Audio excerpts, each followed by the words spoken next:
को बिहार के इतिहास के बारे में बताते हैं। भगवान बुद्ध को बिहार के गया में ही ज्ञान की प्राप्ति हुई थी और बौद्ध धर्म की शुरुआत भी बिहार की धरती से ही हुई। यही नहीं, जैन धर्म के भगवान महावीर का जन्म भी बिहार के वैशाली में हुआ था और नालंदा के पावापुरी में उन्हें मोक्ष हासिल हुआ। सिर्फ बौद्ध और जैन ही नहीं, बल्कि सिखों के 10वें गुरु गोविंद सिंह जी का जन्म भी बिहार के पटना साहिब में हुआ था। इसी बिहार की धरती पर सीता जी का भी जन्म हुआ।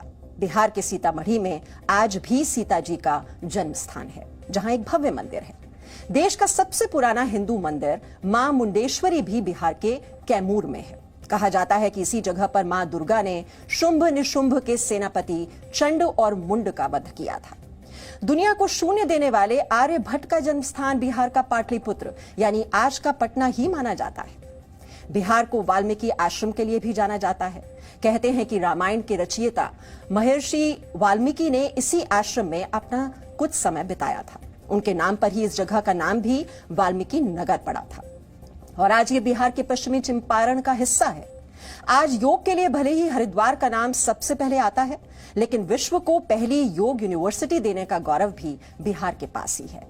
बिहार के मुंगेर जिले में वर्ष 1964 में सत्यानंद सरस्वती ने योग विश्वविद्यालय की स्थापना की थी। यही नहीं, दुनिया को लोकतंत्र का पहला पाठ बिहार ने ही पढ़ाया। बिहार के वैशाली में पहला लोकतंत्र स्थापित हुआ। तकरीबन 2600 साल पहले लिच्छवियों ने इसकी स्थापना की। वैशाली गणराज्य में राजा का चुनाव होता था, जिसे गणराजा कहा जाता था। इसी तरह वैशाली से ही भारत का दूसरा शहरीकरण शुरू हुआ था। यानी जिस बिहार ने भारत को शहरों में बदलना सिखाया, आज भी उस बिहार की 88% आबादी गांव में रहती है।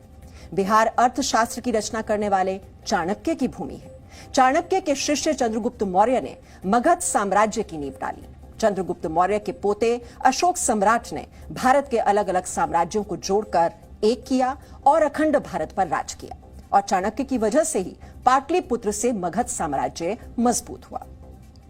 राष्ट्रपिता महात्मा गांधी की जन्मभूमि भले ही गुजरात हो, लेकिन उनकी कर्मभूमि बिहार रही। एक किसान के बुलावे पर महात्मा गांधी 1916 में चंपारण पहुंचे और 1917 में नील की खेती करने वाले किसानों पर हो रहे जुल्म के खिलाफ चंपारण सत्याग्रह की शुरुआत हुई।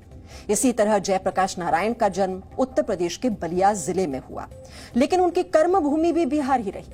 पटना के गांधी मैदान से जेपी आंदोलन ने जो लहर पैदा की, उसने तत्कालीन इंदिरा सरकार को हिलाकर रख दिया था और उसी आंदोलन से आज कई नेता निकले हैं। इसी बिहार की धरती पर रामधारी सिंह दिनकर, फणीश्वर नाथ रेणु, बाण भट्ट और विद्यापति जैसे कवि हुए। ये वो सुनहरे पन्ने हैं जिस पर बिहार गर्व करता है।